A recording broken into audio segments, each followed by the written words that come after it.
Modar kowe. Sencaki kowe iki playumu sepira? Werkudara nggunakake aji Bandung Bandawasa. Wungkal bener pengantep-antep. Candak karo Werkudara sabetke ngebuk modar kowe. Wis ora ana sing ganggu gawe karo Begawan Durna. Uripe Durna aman sejahtera. Ora ana sing mari njotosi karo Begawan Durna. Oh, padake aku tok iso tok kalahke. Padake ora ana sing berani karo Begawan Durna. Sambat to kowe saiki.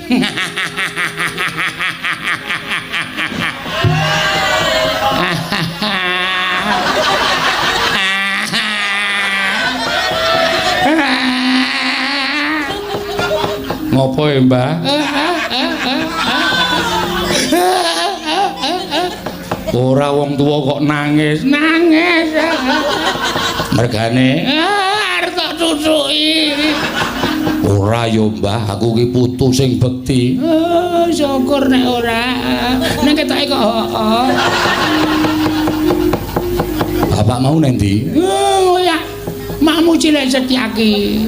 Lho, kok doyak ngopo? Mergo Setyaki ngajar karo aku. Anane wong tuwa diajar. Anane wong tuwa diajar. Ora seru-seru le omong. Wis tratapan aku.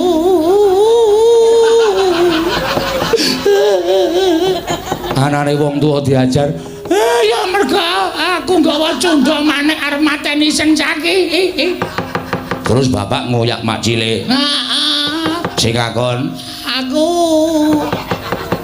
Tok kon ngopo? Setyaki kudu mati. Pokok ngono ki wong tuwa. Aku tak takon ngono ki wong tuwa apa kudu? Wong tuwa. Wong tuwa kok cangkeme elek. Sesuk tak londrene. Antasena. Antasena. Nek nganti Majlis Setyaki mati, mergo bapak Majlis Setyaki mati sing ora trima Wandrawati. Wandrawati geger karo bapak. Tegese kowe wong tuwa sing seneng gawe urup-urup perkara, wong gerang sing seneng gawe perkarane negara Ngamarta. Apik wong ngono kuwi. Elek. Elek. Wajibe wong elek Dijabke. dijak piro sapa? Kewan apa? Nah, ora ngono kuwi Antasena. Aku wis tau. Ora pas. Tak jitet-jitet ya nampan. Aku jaluk ngapura Antasena. Tangane arep ngapa? Tangane arep ngapa Antasena? Tangane wegah aku nek carane kaya ngono. Waduh, Werkudara. Werkudara. Anak lagi Werkudara. Waduh. Werkudara.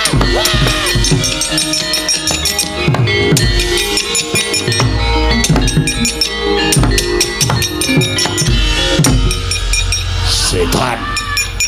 Wah. Ambles bumi. Durna bapak kowe nek ngopo?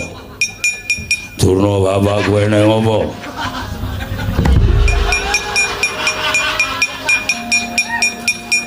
Ayo tangi. Werkudara.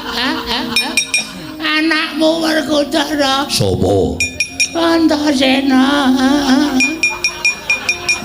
Anakmu Antasena ngajar aku saben-apenake Werkudara. Wah. Kowe ngoyak Setyaki, Antasena duduk di belakangku. Iya. Bareng aku balik mripate mencereng. Ketoke ya arep halus sapi kene suwe-suwe saya kasar terus aku saya diajar. Aduh. Antep Antasena tangane mbangane Setyaki Werkudara. Terus piye? Antasena doyak. Wong ya ambles bumi. Ora iso ya. Ora iso. Menungso ora tatanan sampenake dhewe ora. Wah, ngopo? Mbok ana sing nyocok cangkemku ya.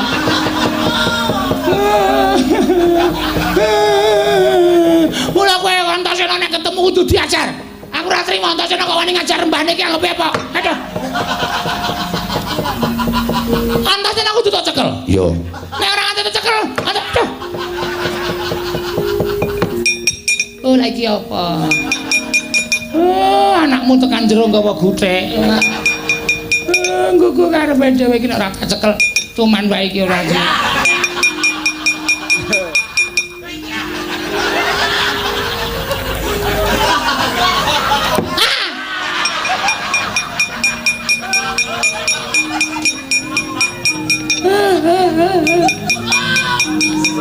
Dijak anggar. Wah. Katon wonten timbalan. Mrene ngingstaken dawuh. Ya anakku wae dudu putra panjenengan Rama Kyai.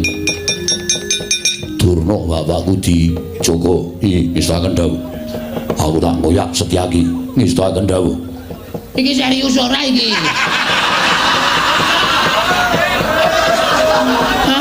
Aku kok semelang to ya. Engko Werkudara lunga kowe bres. Mboten ya. Kula menika mboten badhe wantun kalian Rama Kyai. Menapa dipun dawuhaken tentu kula sendikani. Yakin? Yakin. Sumpah? Nggih, sumpah. Sumpah kowe? Nggih, kula sumpah ngertanipun Kanjeng Hyang Durna. Ya wis, nek pancen aku percaya. Nggih. Werkudara? Nggih. Senyak itu ya? Yo. Aku mesti tunggu karo kaca. Yo. Karo kaca kowe nunggu aku ya. Nggih. Mau nek infus entek ditambahi ya. Nggih. Ngestaken dawuh. Tunggunen Gatotkaca Setyaki lak golekane.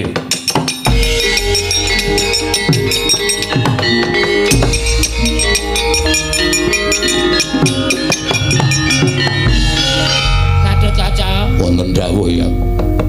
Kowe murid sing pancing teneng karo putu sing pancing bekti karo wong tuwa. Nggih. Aja wisan-wisan wani ngantemi karo wong tuwa mergo kuwi neraka papane. Nggih. Nek kowe wani nyenggol karo mbahmu sing menehi ilmu karo bapakmu, nek nganti aku wani nganti tok senggol, kowe matine ora entuk dalan. Nggih. Mun aja wani karo wong tuwa. Nggih. Wong tuwa wajibe dilindungi kaya hutan. Nggih. Ngestaken dawuh Paduka Hyang. Tenan ya, Ngger. Najan sing goleki aku kuwi adimu kakangmu ning kudu tok elekke. Nek ora tok elekke, wajib tok waneni. Sedika ngestaken dawuh.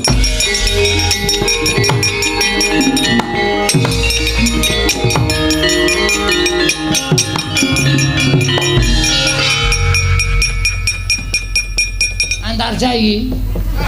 Nggih, Kanjeng Hyang. Arep apa kowe? Dipun dawuhi dening Dimas Antasena. Kanjeng Rama ngoyak Paman Setyaki amarga saking Paduka Kanjeng Hyang. Heeh. Ora apa? Ora trima. Mesinipun kula mboten badhe trima, Kamas. Nyuwun pamunten. Sawun kados mekaten Dimas. Hyang Durna iki pakartine ala. Nek ora diajar tak tuman, menawi Kamas badhe miloro dhateng Hyang Prambantuna. Kula inggih mboten trima. Lho, yen ngono siadinge wangero Hyang Durna, mesinipun kemawon kula badhe ngayomi jer menika tiyang sepuh. Yen ngono apa kelakon pas dulurane antaraning Antarja karo Gatotkaca pisah merga Begawan Durna. Yen pancen Kang Mas Antarja badhe miloro dhateng Hyang Durna, kula ingkang boten nrimaken rasah basa-basanan. Ketok gedhamu. Ketoke lair kowe ning ngamarta ning batin kowe ngewangi mungsuh, batin ngewangi wong Kurawa. Pancen kula ajangi. Saiki arep ngopo? Aku manut karo Raden Antarja. Lho iblis. Yen ngono wis pancen wani karo pun Kakang sing tawedeni apamu. Ayo jajaran Antarja, jajaran Gatotkaca. Kene marganing patimu, kene marganing patimu.